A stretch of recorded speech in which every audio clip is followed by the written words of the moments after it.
Welcome back to Red Seat Secrets. Today we're diving into a hearing that reveals how Europe's regulations could threaten free speech and innovation in America. Chairman Jim Jordan exposed shocking truths about the Digital Services Act and censorship. You won't want to miss this. Let's start here. Chairman Jordan asked Mr. Price a simple question. Has the Digital Services Act changed in the last year? The answer? No, sir. Hasn't been amended, hasn't been changed at all? No, sir. So everything Mr. Breton wrote 1 year ago today, well, August 12, 2024, that's still in place, where he said to an American running an American company about an interview that was yet to happen, future happening interview, threatened this individual. None of that nothing in the law has changed that would change what actions this individual took. Nothing in the law. Just because Mr. Breton's gone doesn't mean Ms. Verkunen can't do the same darn thing, right? Precisely. Yeah, and that's the concern. Mr. Price, is this statement, we need to take back our country, is that statement hate speech? We don't really know what hate speech is. It's so vague, and that's the problem with it. I wouldn't regard that as hate speech. Well, you may not, but the EU regulators do, because they had a workshop on May 25th where, this is part of our investigation, material we'd subpoenaed, they gave us this information. They said it is hate speech. That's a concern, right? Yes, sir. And it could be made by an American and be termed hate speech, and there could be some ramifications for Americans' First Amendment liberties. Is that accurate? Yes, sir. Okay, Mr. Price, what's a trusted flagger? A trusted flagger is an NGO or a private organization that's recognized under the DSA, and if they identify or a complaint has been made... Wait. Recognized by who? Oh, the terms of the DSA. Oh, and the national regulators and the commission as well. Okay.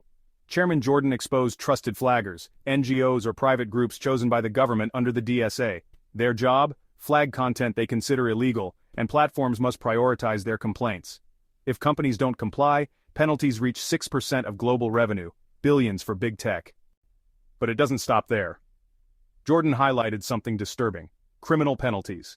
In the UK, over 12,000 arrests in a year for offensive posts online. People aren't just fined, they're arrested. Imagine being dragged into court for posting a meme or criticizing a political figure.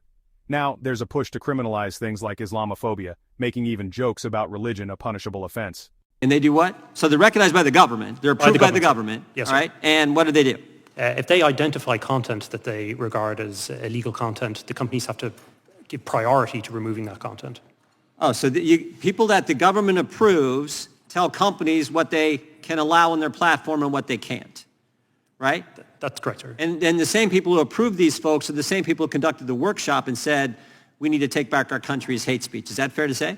That's correct, sir. Yeah, and that's the concern. And what happens if these trusted flaggers approved by the government, the same government that says we need to take back our country as hate speech? By the way, I think that statement is made probably more by Democrats right now than Republicans. I think the head of the Democrat National Committee made that statement like 3 months ago at a big Democrat rally or something they were having.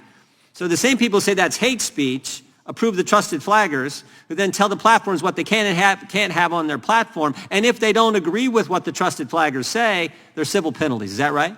Yes, sir. Both under national law and the DSA, investigations begin, and there's a whole process that can result in enforcement and then ultimately crippling fines for companies. And those crippling fines, those civil penalties can be what? 5%, 10% of global revenue, depending on the Online Services Act or the DSA? Under the DSA, 6%. 6%? Wow, that's a lot of money because these are big companies, right? Yes, sir. Now, Mr. Farage, it's not just civil penalties, though. And this is where it gets really scary. Because my understanding is there's criminal penalties, and I think in 2023 in the United Kingdom, there were 12,183 arrests for offensive posts. 12,000 people arrested for things they posted online that some trusted flagger approved by the government, the same government that says what's being said at the Democrat National Committee, we need to take back our country, is hate speech. That's a scary scenario. Is that right? Yeah, they're massive statistics, and I mean, some of it comes under non-crime hate incidents. Jordan highlighted pastors arrested for preaching differences between Christianity and Islam. Silent prayer at clinics is targeted, leading to warnings and arrests. This isn't free speech, it's government deciding acceptable beliefs. If that doesn't send chills down your spine, I don't know what will. So you've said something on social media, someone's taken objection, and you get the knock at the door. from the police sort of warning you that if you do this again, something may happen. And this has now been broadened out. I mean, Mr. Price made the point, what is hate speech? How do you define hate speech? And that's the problem, isn't it, with all of these laws? Yep.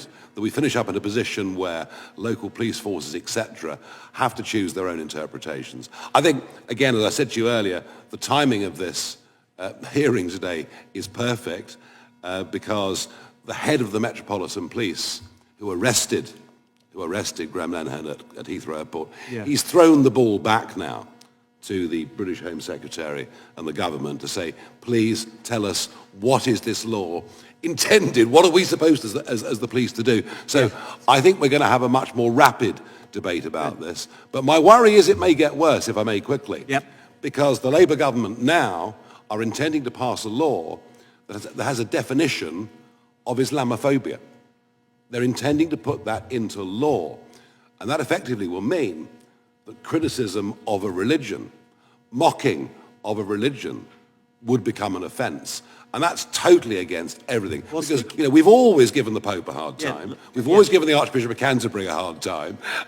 So we're finishing up kind of with two-tier law and two-tier justice. Well, and that's very concerning. I had one other question I'd like to get from maybe you and Mr. Price, if I could. Speaking of religion, tell me what performative prayer is. This is something we've seen and we've discovered in our investigative work. Maybe we'll start with Mr. Price, then go to Mr. Farage.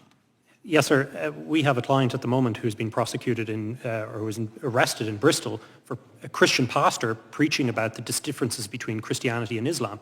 He was then assaulted by a group of people identifying as Islamic people. The police arrived and they arrested him, not the people who assaulted him. This is the state of play in the United Kingdom in terms of free speech. And unfortunately, across Europe, I mean, I have a whole file of cases here where people have been arrested for criticisms of Islam where they've been prosecuted. So things are getting pretty bad. Yeah, Europe's model of policing speech is already harming freedom overseas, and Chairman Jordan's hearing revealed the danger of it crossing into America. Vague hate speech laws, crippling fines, and even criminal penalties. This is the roadmap to censorship. If you care about free expression and American liberty, stay tuned. Thanks for watching Red Seat Secrets. Subscribe for more truth behind the headlines. Stay alert, stay free.